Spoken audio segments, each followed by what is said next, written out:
dapat inaalis natin yung unang bunga.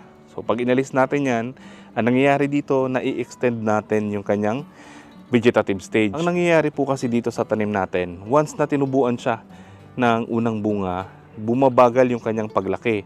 Hindi siya makapag-produce ng mga bagong dahon, bagong sanga, kasi meron po siyang inaalagaan, meron po siyang pinapalaki na bunga.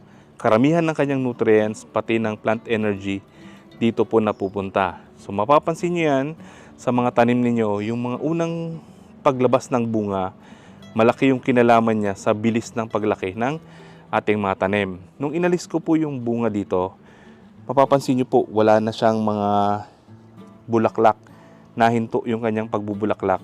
Ang nangyari, tinubuan siya ng mga bagong sanga. Ito, bago lang yan. Ito, bago lang din. Ito, tapos dito pa sa baba. Ito pa, ito, plus ito. May maliit pang tumutubo. Follow us for more farming tips.